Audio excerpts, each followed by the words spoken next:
Mortis was quiet in ways only dying gods understand. The monoliths that had once hummed with equilibrium now stood fractured, their surfaces veined with crawling shadow, as if the realm itself were bruising from the inside out. Above them, the sky churned, not storming, not calm, but waiting.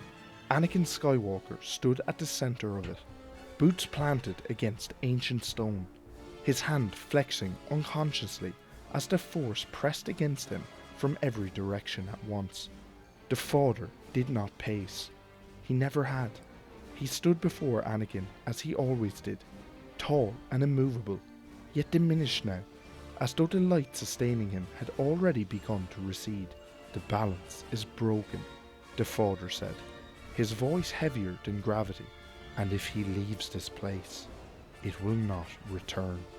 Anakin turned, following the Father's gaze. The sun flew to the edge of the realm, darkness coiling around him like a living thing, his form barely contained within something that still resembled flesh. "You must stop him," the Father continued, stepping closer. For the first time since Anakin had arrived on Mortis, there was fear in his voice. Not urgency, not warning, fear, not as a Jedi, not as a weapon, but as the Chosen One. Anakin swallowed. He had faced Sith Lords. He had faced entire armies. Yet the weight of what was being asked now pressed into his chest like a collapsing star. "You told me balance meant choice," he said, "that it couldn't be forced." The Father nodded slowly. "Balance cannot be commanded, but imbalance must be ended. If my son escapes Mortis," he said, every word deliberate, "the galaxy will never know balance again. Not light, not dark, only domination." Anakin felt the Force recoil. The air fractured. The horizon split like torn fabric, revealing something beyond Mortis. Stars. Real stars. Hyperspace lanes burning like veins across the void. The sun piloted forward as though the galaxy itself had opened to receive him. The Father's hand closed around Anakin's shoulder, holding him in place, not with strength, but with finality. "The hope of the galaxy rests on you now." The sun crossed the threshold, and Mortis fell silent. Dathomir did not welcome visitors. It endured them. Red fog clung to a jungle canopy like spilled blood that refused to dry. Drifting between twisted trees and jagged stone formations, older than the Republic itself, the ground pulsed faintly with dark energy, a living echo of the covens that had ruled this world long before hyperspace lanes dared acknowledge it. Even the Force moved differently here, less like a current, more like a whispering choir, always watching. The sun emerged from the shadows as though he had always been there. The Night Sisters felt him before they saw him. Spells faltered mid-chant. Talismans cracked. The green ichor of Dathomiri magic recoiled, curdling into something fearful and thin. Night Brothers froze in place, massive hands tightening around vibroblades and axes that suddenly felt like toys. Mother Talzin stepped forward alone. She did not kneel. Not yet. "You are not Sith," she said, eyes burning as she drew power from the land itself, "nor Jedi. This world belongs to neither." The sun regarded her with something approaching curiosity. "You mistake ownership for dominion," he replied. His voice did not echo. Dathomir absorbed it, drank it down like poison it had always been meant to taste. "This world has always answered to the dark. I am merely its truest voice." Talzin raised her hands, magic surging outward in a violent tide. Spectral chains, shrieking spirits, the full wrath of her coven unleashed a single defiant strike. The sun did not move. The spell shattered against him like mist against stone.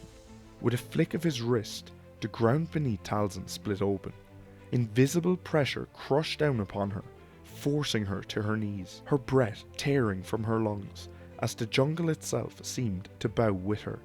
She strained, drawing deeper, reaching for ancestors long turned to ash. The sun crouched before her. "I know of Peridia," he said softly. Talzin froze. "I know why your people were exiled," he continued, tilting his head. "I know the songs you sing to ghosts who cannot answer, and I know the path back to them." Her resistance collapsed in an instant. "What do you want?" she whispered. The sun rose, towering over her. Allegiance. Silence stretched. Then slowly, Mother Talzin lowered her head. The Night Brothers followed. The Covens followed. Dathomir bent. The summoning circle burned. Green fire spiraled upward, ripping a hole through real space as Mother Talzin chanted words older than the Republic, older than the Sith. The sun watched from the edge of the ritual, arms folded behind his back. Patience absolute. He did not need the spell to succeed. He expected it to. The air screamed. Maul fell to the stone floor like a discarded weapon. He rose instantly, igniting his saber. Eyes wide, feral, searching. His rage flared, then stalled. As he felt it, the pressure, the presence. Not Sidious. Worse. The sun stepped forward. "You have suffered," the sun said. "You have been used, broken, forgotten." Maul snarled and attacked. The duel lasted seconds. The sun caught Maul mid-leap and slammed him into the stone, hard enough to crack the temple floor. He did not ignite a blade. He did not strike again. He simply held Maul there, pinned by the force, utterly helpless. "You seek revenge," the sun continued calmly. "I can give it to you." Maul choked, trembling. "Or," the sun added, leaning closer, "you can die screaming like the failure your masters made you." Maul's saber deactivated. "I will serve," he hissed. The sun smiled, and somewhere in the galaxy, the Clone Wars flinched, unaware that a third power had just taken its first breath. The first world to fall did not understand what was happening until it was over. Republic intelligence would later argue whether it had been loyalist or separatist space, whether the systems had leaned blue or red on a holomap. None of that mattered. The Shadow Collective did not announce allegiance. They arrived without declaration, without negotiation, without demands. Only occupation. Night Brothers hit first, not as berserkers, but as soldiers. Organised, disciplined. Mandalorian shock units followed, jetpacks screaming as they punched through planetary defences calibrated to fight clone gunships or droid carriers. Night Sister magic tore apart communication grids, leaving commanders shouting into static as green fire crawled through control towers and shield generators alike. At the centre of it all was Maul. He did not lead from the rear. He never had. He strode through the smoke with his crimson blade spinning, cutting down clone troopers and battle droids with equal contempt. His presence alone enough to fracture morale. Worlds that had endured years of Clone Wars collapsed in hours, not because they were weak, but because they were unprepared for a war that did not care who they belonged to. Each victory fed the sun. From Dathomir's temple, he watched through the Force as the galaxy recoiled. He felt fear spike across hyperspace lanes, tasted confusion as systems realized there was no site to defect to, no armistice to negotiate, only submission or extinction. Balance, he believed, did not require equality. It required obedience. The Jedi Council chamber was silent in a way it only became when the Force itself was being questioned. Anakin stood near the centre, arms crossed, jaw tight, while Obi-Wan spoke for both of them. He explained Mortis again, slowly, carefully, detailing the father, the daughter, the son, and what had been unleashed. The words sounded unreal, even as they left his mouth, like myth recited as military intelligence. Ki-Adi-Mundi was the first to break. "Impossible," he said flatly. "The Sith have a long history of influencing minds through illusion. This son is merely another deception." Anakin turned sharply. "We were there." "Your emotional state makes you vulnerable to manipulation," Ki-Adi-Mundi replied without hesitation. The words landed harder than any accusation. Mace Windu leaned forward, hands steepled. "And yet," he said slowly, "the evidence does not align with Sith doctrine. These attacks, this third power, it does not behave like the Separatists." Yoda's ears drooped slightly. He had been quiet since Obi-Wan began. Now his voice carried no comfort. "A darkness, ancient and vast, this is. Seen it, I have not, but feel it, I do." The room shifted. Mace exhaled. "Then we face a threat outside the war, outside our understanding." Anakin waited for resolve, for clarity, for action. Instead, he felt hesitation. The meeting was not held on Coruscant. It could not be. Yoda arrived alone on a barren moon at the edge of contested space, his ship unmarked, his presence in the Force tightly coiled. He waited beside ancient ruins, half buried in ash, the silence pressing in as if the universe itself disapproved of what he was about to do. Count Dooku arrived moments later. He did not ignite his saber. Neither did Yoda. "Master," Dooku said, inclining his head with a grace that felt almost cruel, "you honor me." Yoda studied him. "Honored, you are not." Dooku smiled thinly. "Then let us dispense with ceremony." Yoda did not waste time. "Move through the galaxy, a greater darkness than Sith or Jedi does. Stop it, we must. Alone, neither of us can." Dooku's composure cracked, not outwardly, but within. He knew that Yoda would seek allegiance. He and Sidious had prepared for this, but they prepared for an allegiance against Maul.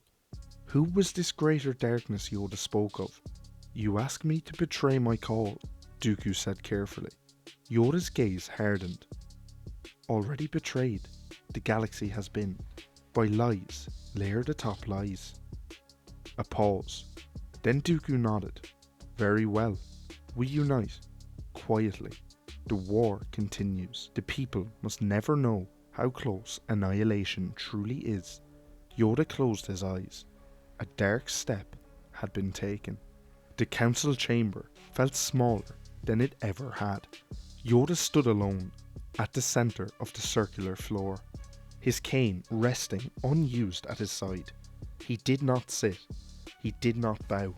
The weight in the Force around him was wrong, dense, unsettled, like gravity had shifted a fraction too far to one side. The Masters sensed it immediately. Conversations died. Even Anakin, restless as ever, felt his pulse slow, instinctively bracing. "A decision I have made," Yoda said quietly. Mace Windu straightened. "What decision?" Yoda lifted his gaze, meeting each of theirs in turn. There was no mischief there, no lesson, only resolve, edged with something dangerously close to regret. "Met with Count Dooku, I have." The chamber erupted. "That's impossible," Ki-Adi snapped. "He's a Sith Lord." "A traitor," Sassy Teen added. Anakin took a step forward before he'd realised he'd moved. "You what?" Yoda raised his hand, and the Force pressed outward, not violently, but firmly, demanding silence. To stop the sun, necessary it was. A darkness beyond Sith or Jedi moved through the galaxy. Against it, divided, we fall. Mace's voice was controlled, but tight. "You negotiated with the enemy without council consent." "Negotiated," Yoda echoed. "No. Allied." That word landed like a blade. Obi-Wan felt it immediately. The fracture, sudden and sharp, running through the Order. Trust cracking under the weight of necessity. "You're asking us to trust the man responsible for this war," Anakin said, his voice low, shaking with restrained fury. Anakin would not trust the men that attempted to kill Padme. Yoda did not look away. Trust? No. Use? Yes. Anakin laughed once, harsh and disbelieving. "You sound just like him." Silence followed. Mace Windu exhaled slowly. "And what of the war?" "Continue, it does," Yoda replied. "Appearances, keep we must. Know how close to annihilation the galaxy is. Civilians must not." That was when something inside Anakin finally snapped. Not loudly, not explosively, but cleanly. A thread pulled too tight for too long, simply giving way. "So the Jedi lie," he said. To everyone. No one answered him.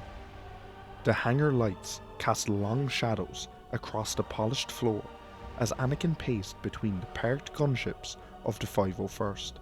His thoughts were a storm. Mortis, Maul, the Son, Dooku, each revelation eroding another piece of the foundation he'd built his fate on.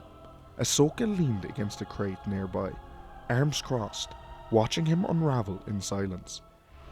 "They didn't even ask us," Anakin said finally. "They just decided, like always." "They're scared," Ahsoka said. "That doesn't make them evil." "No," Anakin shot back. "It makes them weak." He stopped pacing and turned to her. "I have already reached out to underworld contacts. Soon I will know what system he hides in." Ahsoka hesitated. "If we do this, we're disobeying the Council." Anakin stepped closer, his voice dropping. "The Council already disobeyed us." She searched his face, sensing the danger, but also the conviction. This wasn't rage, it was certainty. "All right," she said finally. "But we take the 501st. No half measures." Anakin nodded. "Good. We're done waiting." The Republic and Separatist fleets never entered Mandalorian space together. That would have been noticed. Instead, they arrived hours apart, dropping from hyperspace along staggered vectors, each force broadcasting hostile intent toward the other, each transmission carefully curated for interception. To the galaxy, it looked like escalation, another vicious chapter in a war already drowning in them. On the ground, it was something else entirely. Obi-Wan Kenobi stood on a shattered balcony overlooking Sundari's inner district, his robes coated with dust and smoke, his lightsaber still unlit at his side. Below him, clone troopers of the 212th advanced through the streets in tight formations, orange-marked armour cutting through the haze as they exchanged fire with entrenched Mandalorian loyalists. Their movements were precise, disciplined, familiar. What was not familiar was the sound behind him. Metal claws scraped against stone as General Grievous crouched atop a collapsed tower, optics blazing as he tracked targets through the smoke. Every movement of his was restrained violence, barely leashed. His hatred of Jedi, a constant pressure in the Force that made Obi-Wan's skin prickle. And between them, Count Dooku. He stood with his hands clasped behind his back, cape untouched by ash, posture immaculate, even as artillery thundered in the distance. His presence in the Force was controlled, elegant, and deeply unsettling. Not raging like Maul, not suffocating like the Son, but cold and sharp, like a blade pressed gently against the throat. "This arrangement offends you," Dooku said without turning. Obi-Wan didn't answer immediately. His eyes followed a squad of clones taking cover as Mandalorian missile detonated against the transport. "It defies everything the Jedi stand for," he said finally. Dooku smiled faintly. "And yet you stand here anyway." Because Yoda had asked him to. Because the alternative was extinction. Almec transmitted the message himself. He sat on the throne Maul had once claimed, hands trembling just enough to be noticeable, sweat collecting at his brow as the holoprojector flickered to life. Obi-Wan watched from the shadows of the chamber, the irony not lost on him. Once again, Mandalore was being used as a stage for someone else's war. Lord Maul, Almec said, forcing authority into his voice. Kenobi has taken the capital. The Republic controls Sundari. Your rule has ended. The message cut. The silence afterward was heavy. Obi-Wan turned slightly. He'll come. You're certain? Dooku asked. Obi-Wan's eyes glittered. Maul does not flee from his obsessions. He runs toward them. Far away, across hyperspace lanes, lit by burning systems and conquered worlds, Maul felt it. Not the message. Kenobi. The sun warned him. It is a trap. Maul ignored him. He was never one to follow orders blindly. Mandalore's sky split open as Maul's fleet arrived. Dropships screamed through the atmosphere, Shadow Collective banners unfurling as Mandalorian super commandos poured into the city. The streets became slaughter zones. Night Brothers charging headlong into clone lines, while jetpack troops rained fire from above. Droids and clones fought back to back, an alliance that felt wrong in the Force, but devastatingly effective. For once, Maul did not lead them, he abandoned them. The throne room doors exploded inward under the force of his rage. Maul entered like a storm given flesh, sabre igniting mid-stride, crimson light washing across the chamber as his gaze locked onto Obi-Wan Kenobi standing at the far end. Kenobi! Lightning struck him in the chest. Maul screamed as he was hurled across the room, slamming into the durasteel wall, hard enough to crater it. He barely had time to register Dooku's presence before the count advanced, blade igniting in a smooth arc of red. You disappoint me, Dooku said calmly. Maul lunged anyway. Kenobi joined the fight from the flank, the blue blade flashing as he pressed Maul from one side, while Dooku hemmed him in from the other. Maul fought with feral brilliance, rage compensating for strategy, pain fueling speed. For a moment, just a moment, he looked unstoppable. Then the throne room shook. Savage Opress charged through the wreckage with a bellow that rattled the walls, his massive frame barreling straight for Dooku, and Grievous intercepted him. The collision was catastrophic. Metal and muscle clashed as Grievous extended all four arms, saber spinning into a storm of green and blue light. Savage roared, absorbing blows that would have bisected lesser beings, his own blade hacking into Grievous's chassis again and again. Grievous adapted, he always did. With a sudden feint, he severed Savage's leg at the knee, then drove two sabers straight through his chest. Savage staggered, disbelief flashing across his face, before Grievous tore him apart with mechanical precision. Savage died screaming his brother's name. Maul felt it. That momentary distraction cost him everything. Dooku's blade knocked his saber aside.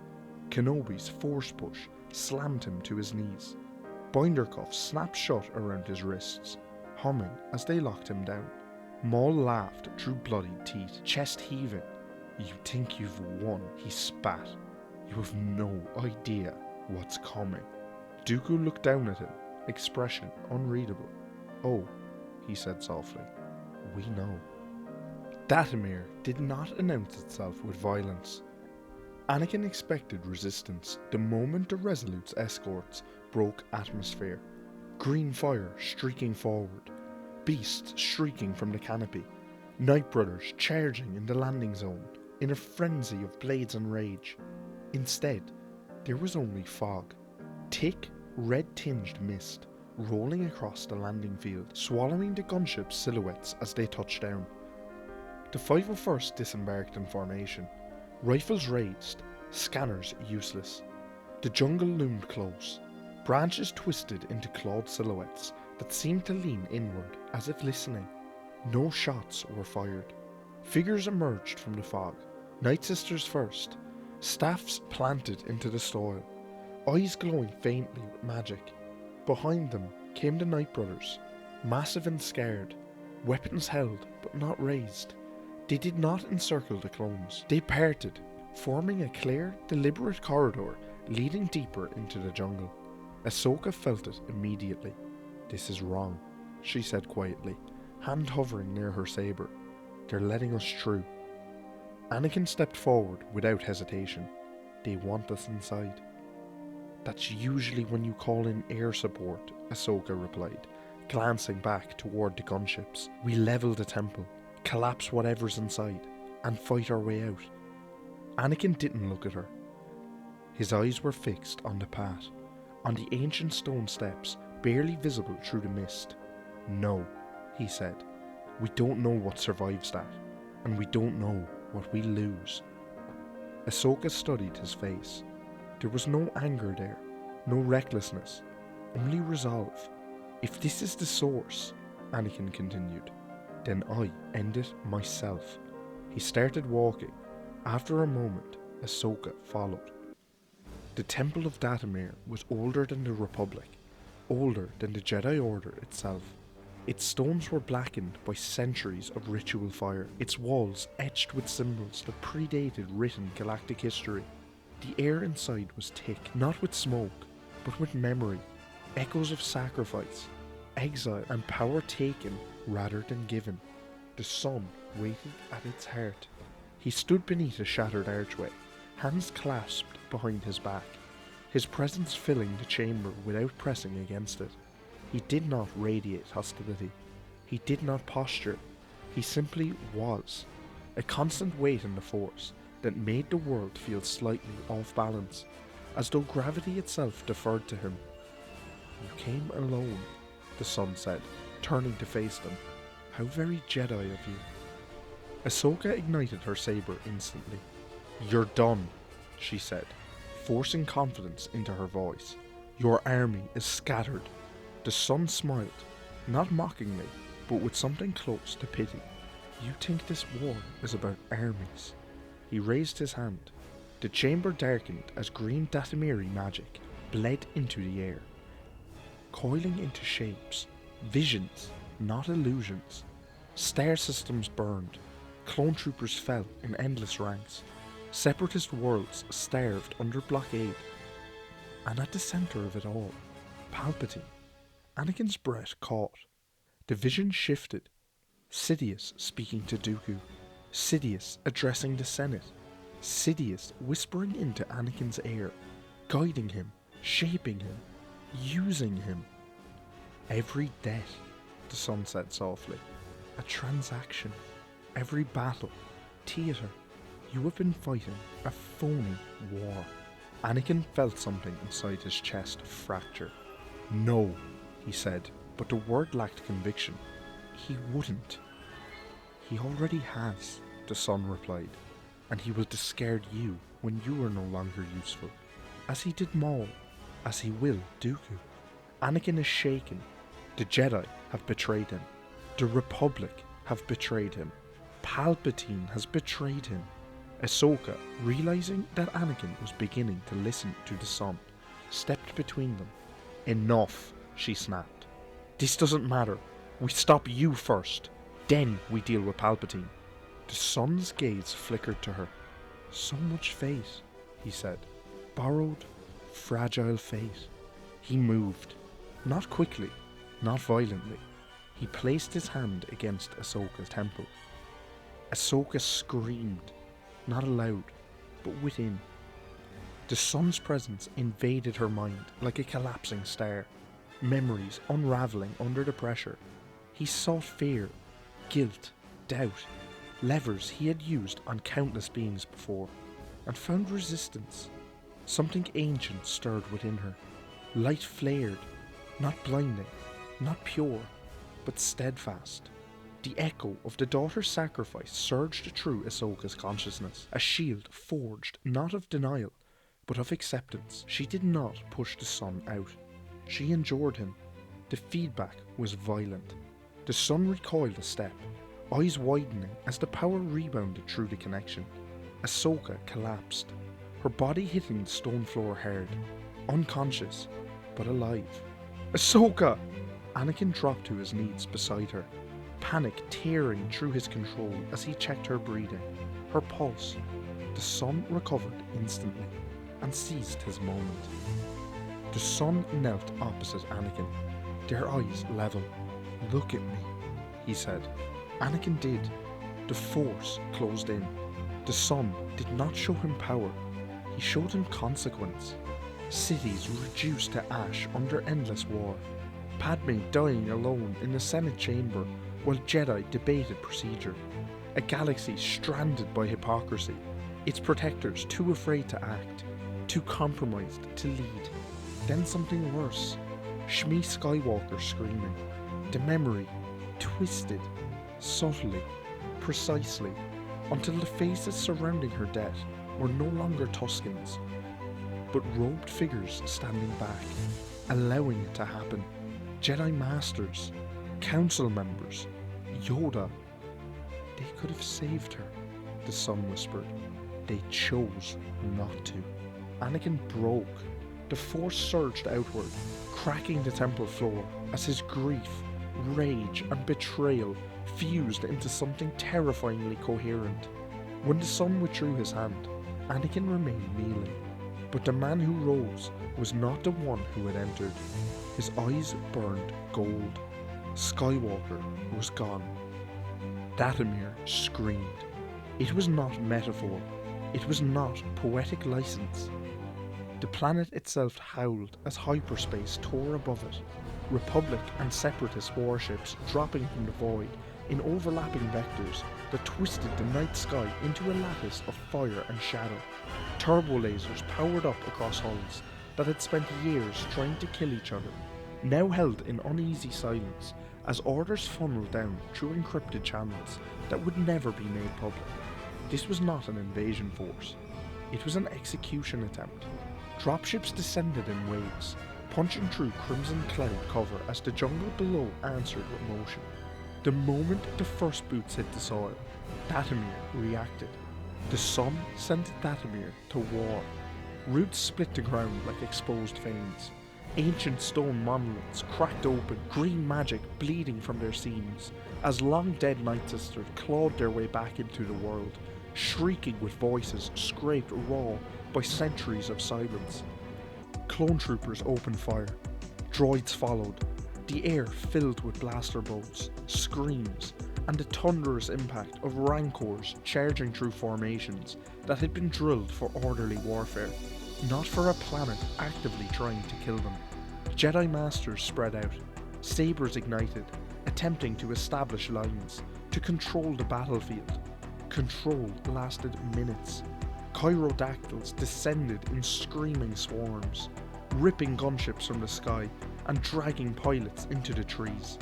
Nidax burst from the undergrowth, tearing into the clone squads before being cut down, only for more to replace them. The dark side pressed down like a suffocating weight, amplified by the sun's presence until even experienced masters felt their footing slip.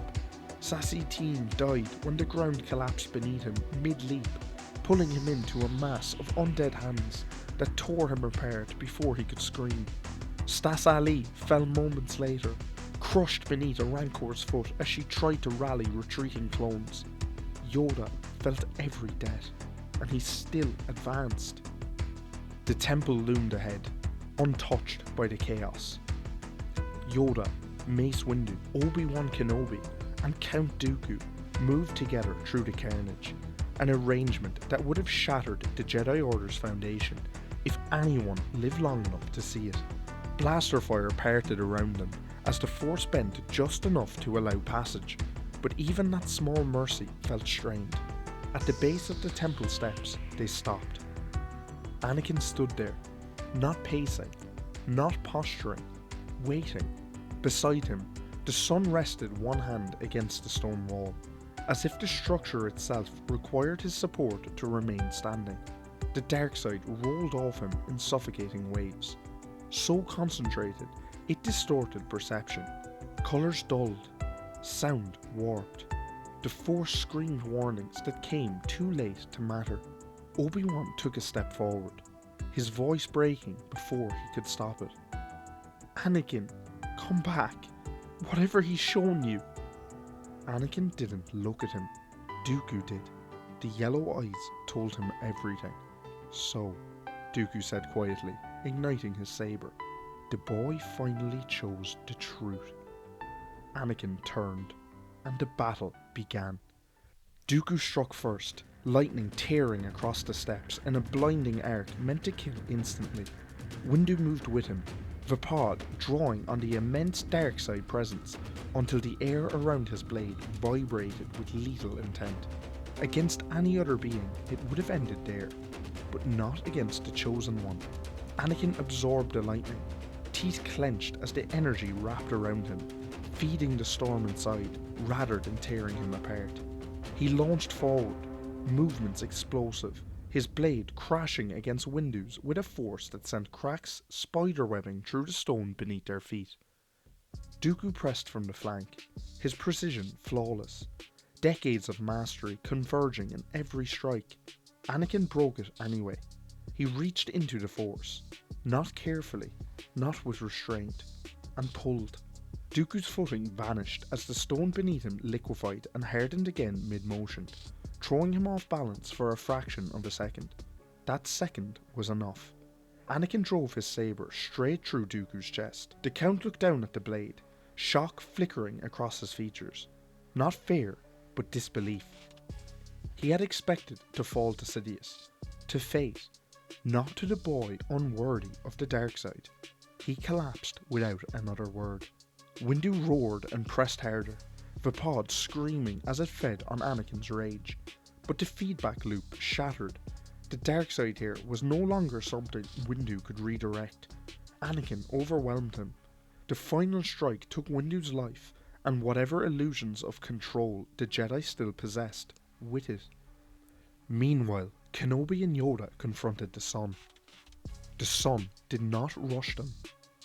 He stepped forward with deliberate calm, boots grinding against fractured stone as the temple steps continued to crumble under the strain of power being wielded upon them. The air itself felt unstable now, pressure waves rippling outward with every breath he took, as though the dark side no longer merely flowed through Dathomir, but had become its dominant gravity. Obi-Wan moved first, instinct overriding reason. He leapt, blade flashing blue, as he tried to put himself between the Son and Yoda, even knowing how futile it was. The Son did not even look at him. He lifted his hand. The Force slammed into Obi-Wan like a durasteel wall.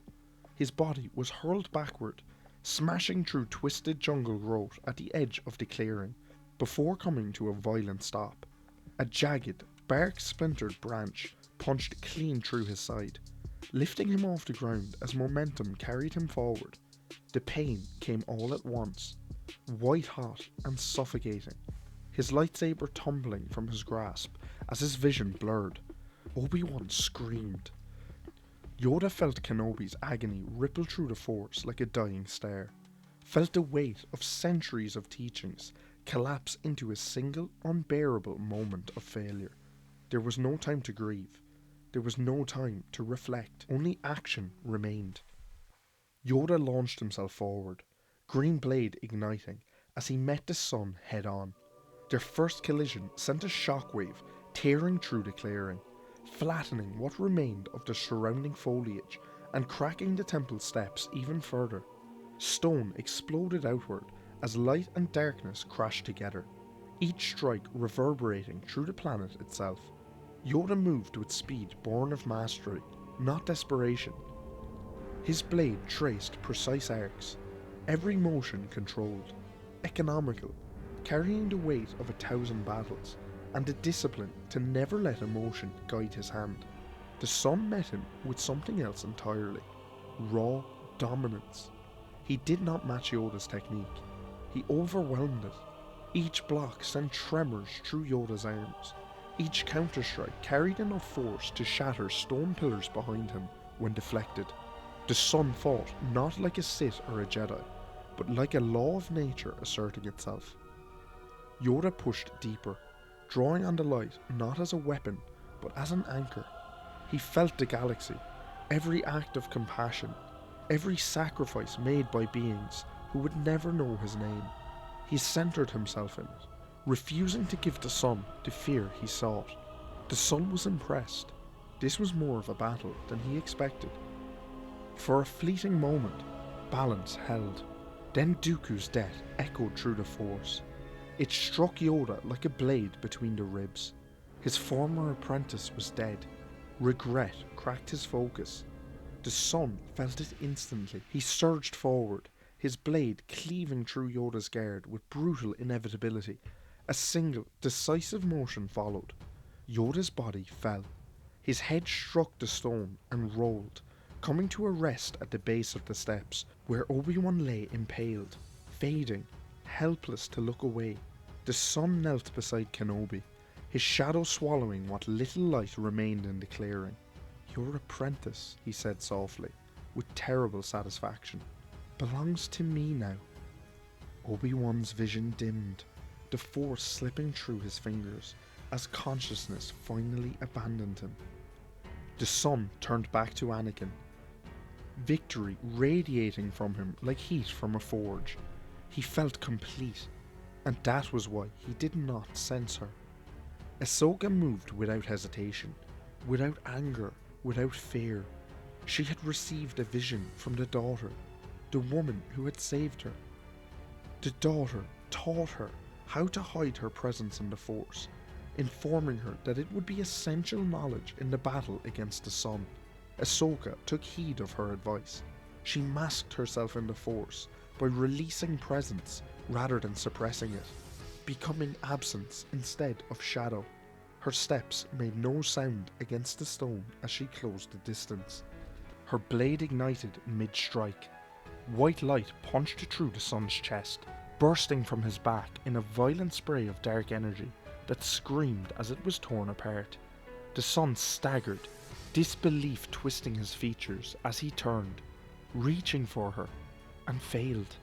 He collapsed to his knees, the dark side recoiling violently as its embodiment was severed from the world. The pressure that had crushed Dathomir lifted in a sudden, nauseating rush, like surfacing from deep water too quickly. Anakin felt it immediately. The bond snapped. The whispers vanished. Reality crashed back in. Anakin dropped to his knees beside the bodies. Yoda lay motionless, his presence in the Force extinguished completely. Windu's body lay broken nearby, Vapad finally silent, Obi-Wan impaled, blood pooling beneath him as the Force flickered weakly around his failing form. Anakin's hands shook.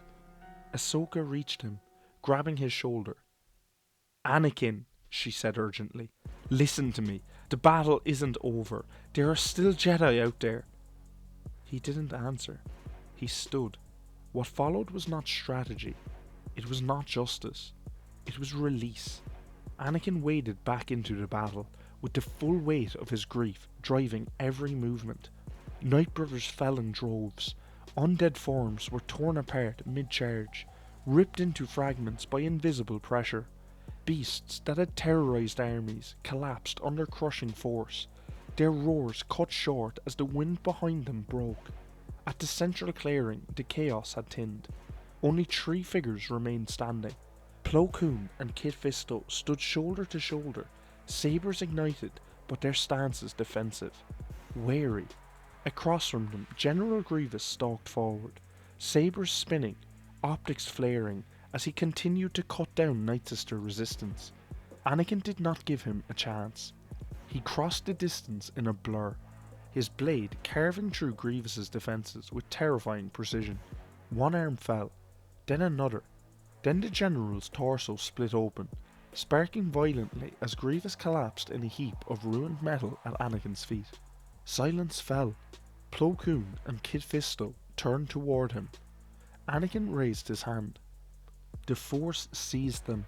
slamming them into the stone with bone-crushing force. Their sabers skidded away, useless as they struggled against pressure that felt absolute. "You deserve the truth," Anakin said, his voice steady, hollow, all of it. He told them about Palpatine, about Sidious, about the war engineered from both sides, the lives spent like currency to crown a single ruler. He did not rage, he did not accuse, he testified. When he finished, he released them. "I'm ending this," he said, "whether the Jedi stand with me or not." Then he turned away. Anakin boarded his cruiser without ceremony. Behind him, Dathomir burned. The dark side had been ripped out by the roots, leaving a wounded world littered with corpses and unanswered questions. As the ship lifted into the sky, Anakin stood alone on the bridge, staring out at the stars as hyperspace coordinates locked in. Coruscant, the heart of the lie. The force around him was silent, and for the first time in his life, Anakin Skywalker did not feel guided by prophecy, only by choice. This was quite a long what if video, so thanks for sticking to the end with me. If you enjoyed it, please let me know what you'd like to see in my next what if. Thanks for watching.